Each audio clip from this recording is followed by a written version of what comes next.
বাঙালির বিনোদন এখন হাতের মুঠোয়। ক্লিক ডাউনলোড দ্য অ্যাপ নাও। তোমাকে গায়ক করার জন্য ওর শেষ রক্তবিন্দুটুকু বেঁচে দেবে। উনি তাই করেছেন, দুটো ভাতের জন্য রক্ত বেঁচে। আমার এই সিঁদুর যদি মিথ্যে না হয়, তো যে গান নিয়ে তোমার এত গর্ব, একদিন চরম মুহূর্তে সেই গান আর তোমার গলা দিয়ে বেরোবে না। তোমার কণ্ঠ স্তব্ধ হয়ে যাবে, স্তব্ধ হয়ে যাবে।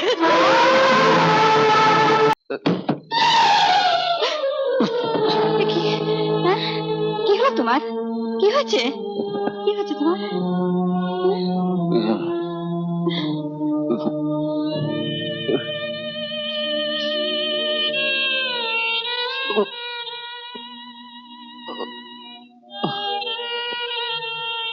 কোথায় ছিলে এত রাত অব্দি?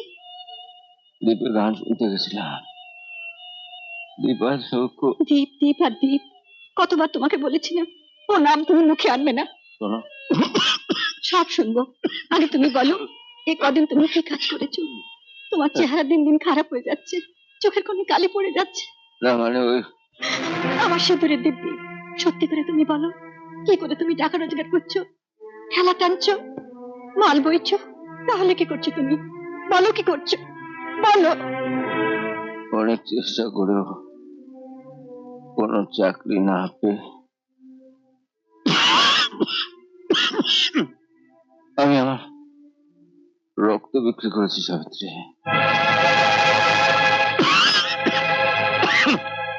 যদি প্রয়োজন হয়, দীপকে গায়ক করার জন্য আমি আমার শরীরের শেষ রক্ত বিন্দু পর্যন্ত বিক্রি করব।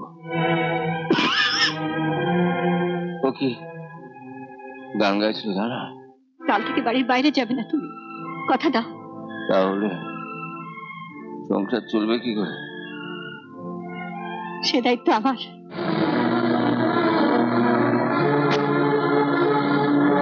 বৌদি, বৌদি, বৌদি, বৌদি, আমায় ক্ষমা করো বৌদি, ভুল করে তোমায়। পথ ছাড়ো। বিশ্বাস করো, বিশ্বাস করো, আমি আমি তোমাদের পাগলের মতন খুঁজছি। আমাকে মঙ্গলদার কাছে নিয়ে চলো। আমায় যেতে দাও। বৌদি, মা, তুমি যে বলেছিলে কাকু বড় গায়ক হলে হরলিক্স কিনে দেবে। চুপ করো না। জানো কাকু, তুমি যখন গান করতে তখন না, কাকু যখন মস্ত বড় গায়ক হবে, অনেক অনেক টাকা রোজগার করবে, বাড়ি হবে, গাড়ি হবে, তখন তুই যত ইচ্ছে দুধ খাবি, হরলিক্স খাবি। লক্ষ্মী শোনা আমার। কাকু আমাকে একটা হরলিক্স কিনে দেবে কাকু। চুপ কর, চুপ কর, চুপ কর,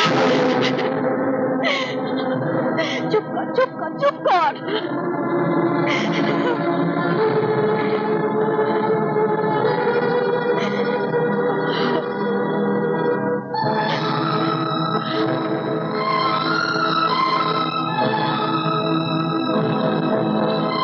তুমি তুমি ঠোঙা বেছে। জানো কাকু, বাবার না খুব শরীর খারাপ, বিছানা থেকে উঠতে পারে না। বাবা তো কাজে যেতে পারে না, তার বাবা যখন রাত্রিবেলা ঘুমিয়ে পড়ে,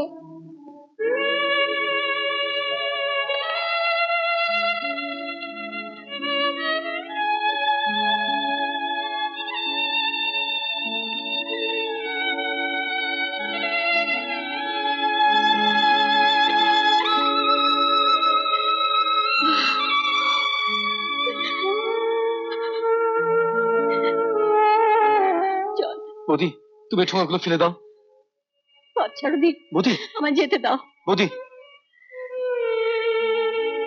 তোমাকে গায়ক করার জন্য তোমার দাদা যখন বাড়ি জমি বিক্রি করছিলেন, তখন আমায় বলেছিলেন তোমাকে গায়ক করার জন্য ওর শেষ রক্তবিন্দুটুকু বেঁচে দেবে।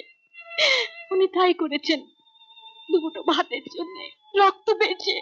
বৌদি, আমি ওকে বলেছিলাম দীপকে গায়ক করার জন্য যদি আমারও রক্ত দিতে হয় আমি তাও দেব, কিন্তু তুমি আমার এই সিঁদুরের দিকে কোনোদিন হাত বাড়িও না। উনি তাই বাড়িয়েছেন, ওর যদি কিছু হয়ে যায় দীপ। বড় গায়ক হয়েছো, গাড়ি কিনেছো, ফ্ল্যাট কিনবে, ভগবান তোমাকে আরো দিন, অনেক দিন। তবে আমিও তোমায় বলছি দীপ, আমার এই সিঁদুর যদি মিথ্যে না হয়, তো যে গান নিয়ে তোমার এত গর্ব, একদিন চরম মুহূর্তে সেই গান আর তোমার গলা দিয়ে বেরোবে না, তোমার কণ্ঠ স্তব্ধ হয়ে যাবে, স্তব্ধ হয়ে যাবে।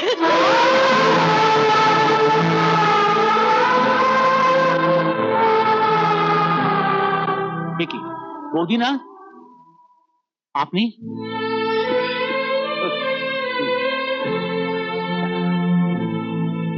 আপনি হীরাপুরে থাকেন? হ্যাঁ, হীরাপুর তো আমার গ্রামের পাশে। আমি একটা কথা বলবো দাদা, আপনারা আমার সঙ্গে চলুন না। সেখানে আমার একটা ছোট্ট কুঁড়ে আছে, আপনাদের কোনো অসুবিধে হবে না। কিন্তু না দাদা, কোনো কিন্তু নয়। আপনাদের আজ এই অবস্থার জন্য আমিও তো দায়ী। আমি যদি আপনাকে সাবধান করে দিতাম।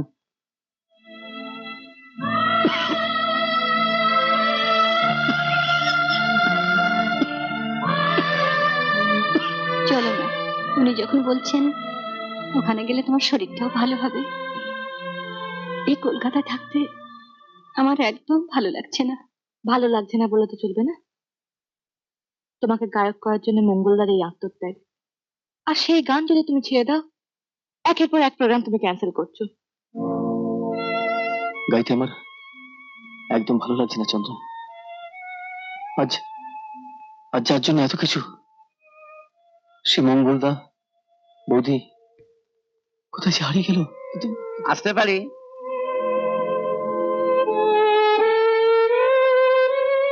ওদের বলে দাও আমি কোনো ফাংশন টাংশনে যেতে পারবো না। দীপ, কে? আমি পরিতোষ, নবগ্রাম থেকে আসছি। নবগ্রাম? পরিতোষ? আমার বুকের মধ্যে পরিতোষ যে আগুনটা জ্বালিয়ে দিয়েছে, এই আগুনটা সেদিনই নিভবে যেদিন তুই এই গ্রামের মাটিতে দাঁড়িয়ে হাজার শ্রোতার সামনে গান গাইবি।